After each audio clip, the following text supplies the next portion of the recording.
industrial farm and a sort of biodiverse farm. And we are just continuing about all these elements, and basically we recognize that every element, like a tree, it serves a many functions. That's important. The tree is example, but then us as a people, we are serving many functions. So obviously the tree could be,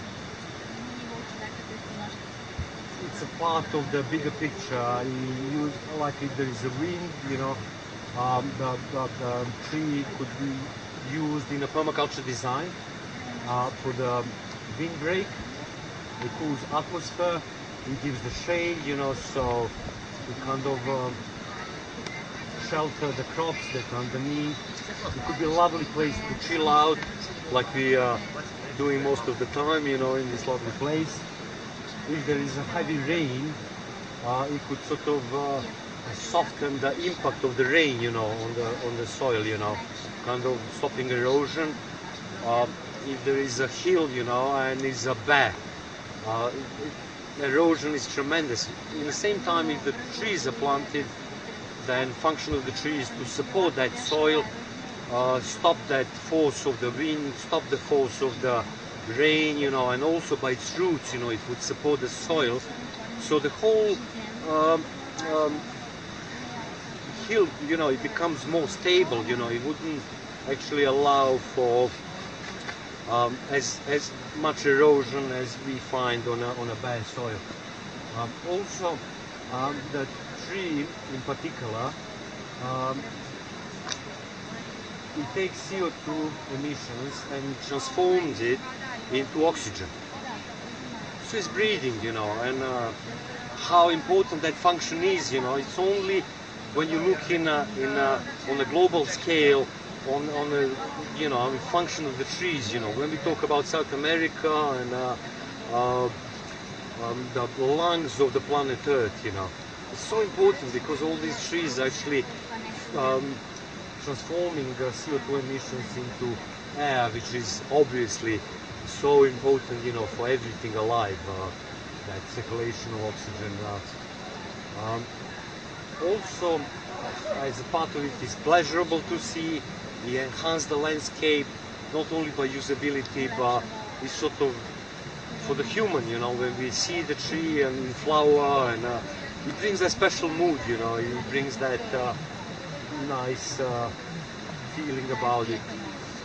Obviously, shelter wildlife, we provide shade, and also by its root, it fertilizes the soil, fixes nitrogen, it keeps erosion in place.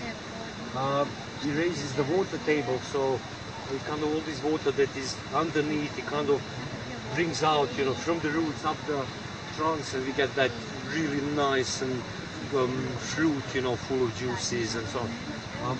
Also the tree itself, it could be the leaves when they fall down, like over there, or in the woodlands, they build up the compost. The tree could be used for fuel. It could be used in the process of making resins and glues.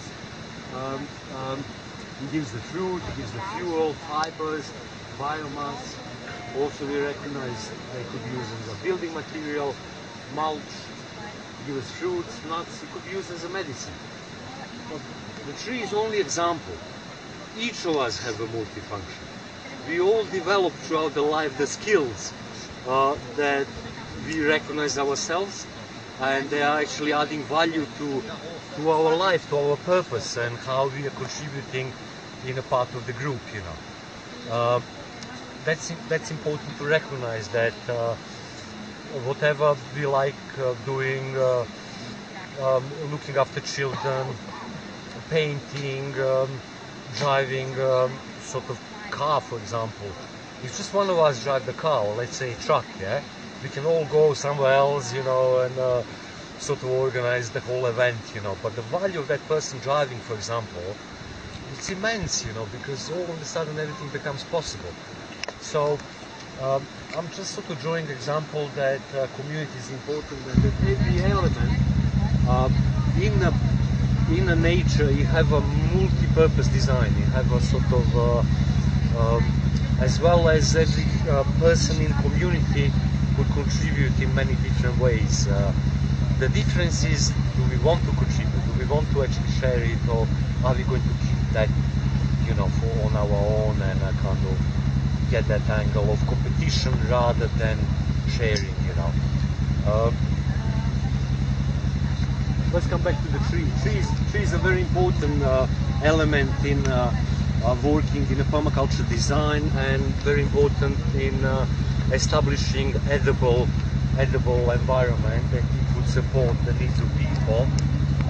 Obviously, food is there. We can eat from tree. Obviously, we can feed animal stock from tree. We can also use building materials, and there's nothing I could find about the tree that is damaging or harmful.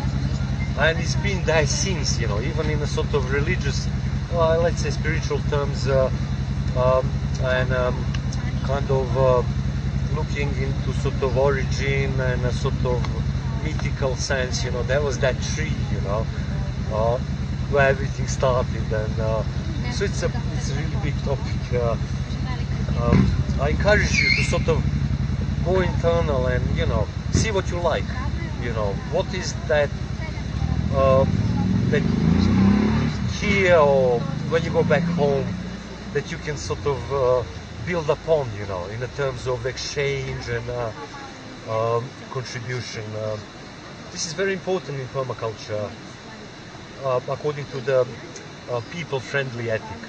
So it's not only caring about nature, caring about the soil, but it's also that community aspect that design in permaculture is done in a people-friendly way. That is only possible if the whole community is contributing to it. And in that sense, you know, there is that sort of platform that is continuously sort of building up over a certain period of time. People build up that vision together, and by those little contributions, they are kind of accumulating, resulting in a sort of community that is that have all this value, you know. So let's look in, for example, traditional kibbutz sort of structure of community.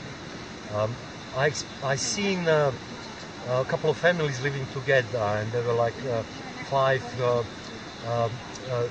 girls, and there was at least a dozen children, yeah? So it's about the sharing work. So 2 of the girls look after all of them, yeah? Where the other 2 girls had a all day off, yeah? And one was in charge for cooking. But in the same time, if we kind of separated that group in individual families, then each of these moms would have to look after kids, and it would have a lack of time to rest, and it would have a lack of time to actually do everything what is needed. So this is only example, you know, how community can work together, and that every element in nature have a multi-purpose function as well, that every member of community could contribute in many different ways.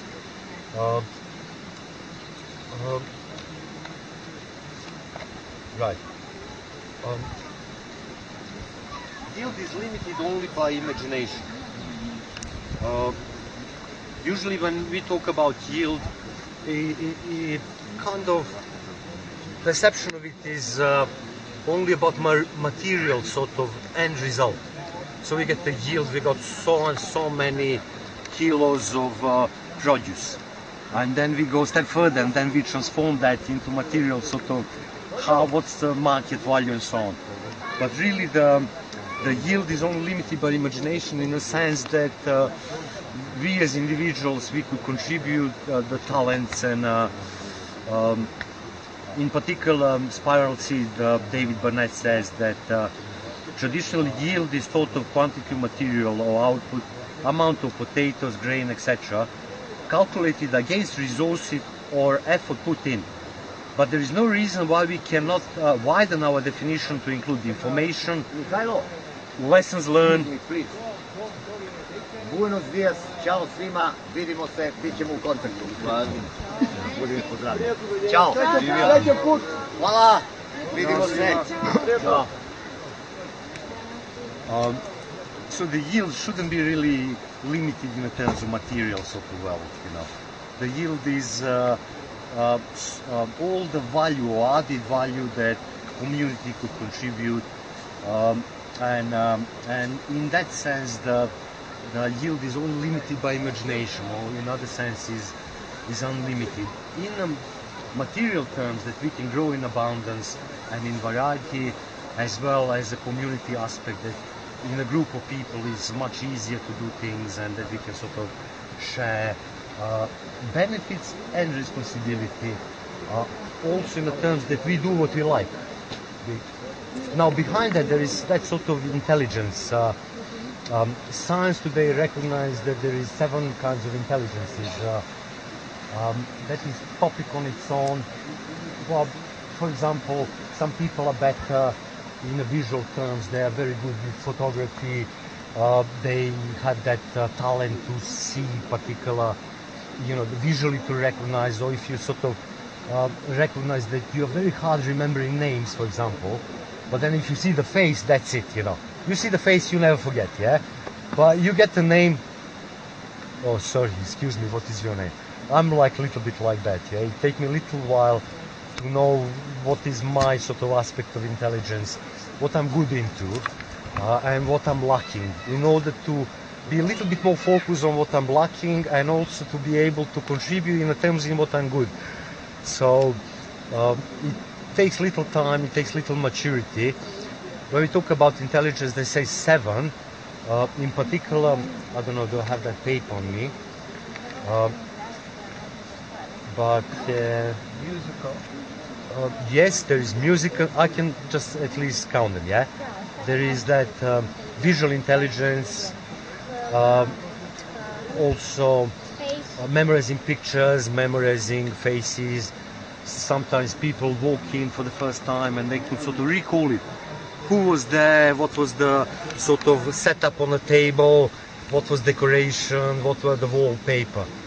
Some people do it naturally, you know.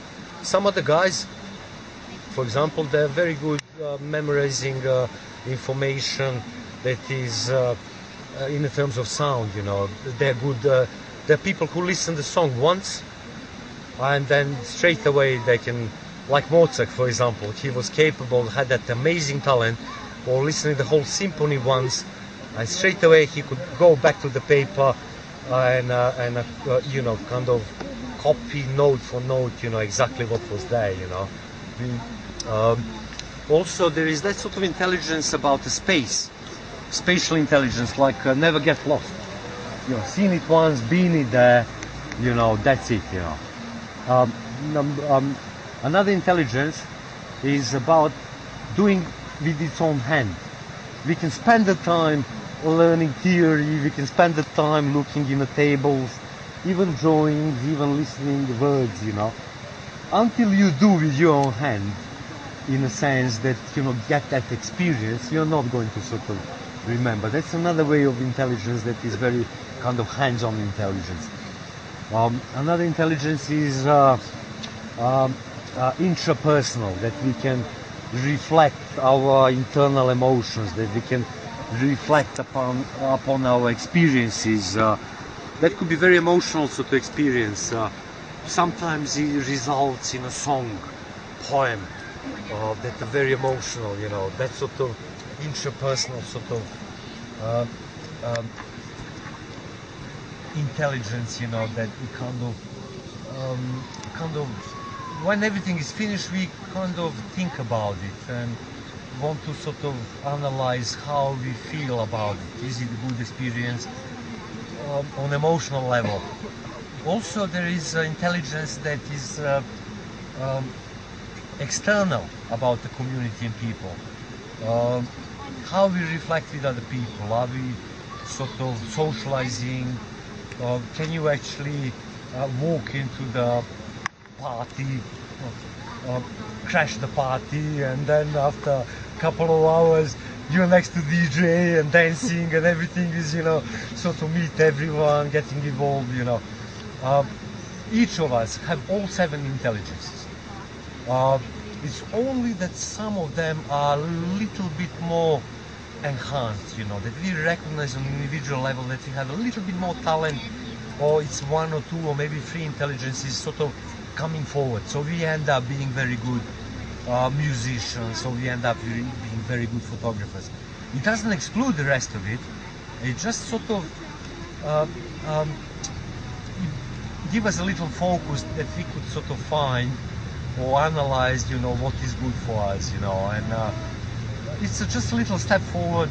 If we do those analyses, then we can sort of reflect how we could contribute to community, in what sense, and also when we're in a group, you know, and somebody's holding back, it doesn't have to be sort of, we shouldn't be really judging, you know, oh, these guys, you know, just strange. You know, it's a way of, its personality, it's a way of intelligence that is sort of internal, or but it's a part of the bigger picture. So by implying and understanding all these aspects and talents over the time in a group, we recognize that yield is unlimited, that we could all sort of contribute, and those contributions are little seeds that grow. For example, somebody cooked lunch yesterday and somebody was helping, yeah? Now, somebody knew how to do it very well, but the guy who was helping, it was learning. So by cooking the meal, it was a seed of spreading that knowledge. So if we organize the cooking sort of lesson, that would be sort of obvious example that by one member of community knowing something very well, capable of passing that knowledge down the line within the group, and then all of a sudden, even if we disperse as a group, experience is there. So the yield is not only material of bags of potatoes and corns and so on, or even votes, you know, like a money making, so on and so on. The yield could be, in permaculture, is actually understood as a contribution in many different aspects of contribution and, if you like, input that over the time grows and becomes yield. You know, it becomes sort of value that could be used over and over again. That is also touching the sustainable aspect of living. We recognize in a village that certain traditions had been passed, or knowledge, or certain talents has been passed from generation to another, and that was how traditionally from grandfather to grandchild certain aspects of village life were passed on, and we find that some people could actually teach us that knowledge, you know. In the same time, we as a community, we've been alienated, most of us, from the village sort of life, you know, and now even like a permaculture, we can sort of like get a sort of initial input and maybe sort of move forward if you find that this is sort of interesting and useful, and learn a little bit more, and then eventually end up being designers or maybe permaculture teachers, or and so on and so forth. So any question on a yield as the value? Obviously, in a material world, yield, it seems to be only sort of material thing, but permaculture recognizes that it's bigger than this.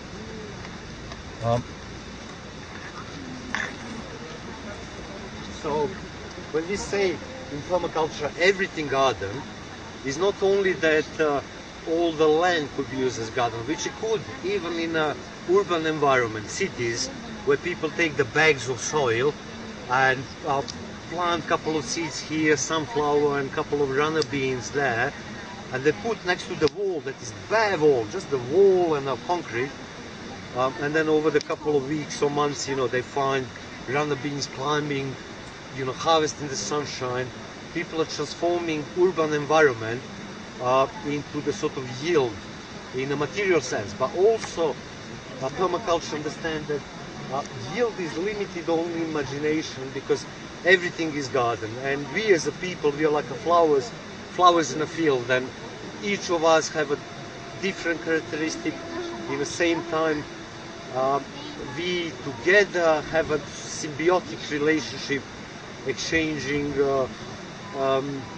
ideas, value creation, knowledge, And that is, I suppose, a very important aspect of permaculture, and that sort of understanding. Why I suppose is important? Because again, permaculture is not dogma. Mistake is allowed. Permaculture is not dogma, because nobody is going to get punished if we make mistake. Obviously, mistake is not good. So even in the process of designing, permaculture design towards the sort of doing design, mistakes are made on paper, and they're not costly. It's much easier making mistake on a paper and working in a group instead of sort of bringing machinery, doing big work, digging and so on, and then realizing, oh, it's mistake. That is a costly mistake. So it's again about 100 hours of thinking and 1 hour of really work that is kind of defined in terms of harmony and balance. So it's not like a ripping off, it's actually working in synergy with nature. Let's go a little bit further on the next aspect. Any question on this? Like a tree as example and us as the trees, that we actually are rooting ourselves. The only thing is that we as a people have a choice where we're going to root. Are we going to root in an environment that is polluted, unhealthy, damaging, or are we going to actually choose somewhere that is like more beneficial for our health, some environment that is enhancing, that is stimulating for our imagination, environment that we can grow individually and as the group. That question is individual question. We all can sort of like look into it and reconsider it, It's not something that it had to be done, yeah? It's just the aspect of development and growing that is important. Okay. Let's move now on a we call it stacking, or building the food forest. This is now, we mentioned on the beginning of this introduction to permaculture about food forest, but this is actually the result of many years of looking into the natural system and observations from many different people, in particular Robert Hart, who is based in United Kingdom. Robert Hart created the food forest, and you will find the video on YouTube. He created the forest garden by mimicking the 7 layers that exist in nature. Now, it's a kind of very straightforward. We all know that they are rooted vegetables, or scientifically rhizosphere. All the rooted vegetables. Okay, let me ask you, how many of those rooted vegetables there are? Okay, carrot is there on the picture. Okay, carrot is there, yeah? But then how many others? Potatoes, onions, bravo, rokvice, how do you call it? Yes, radishes, yes. In fact, there is so many of them. And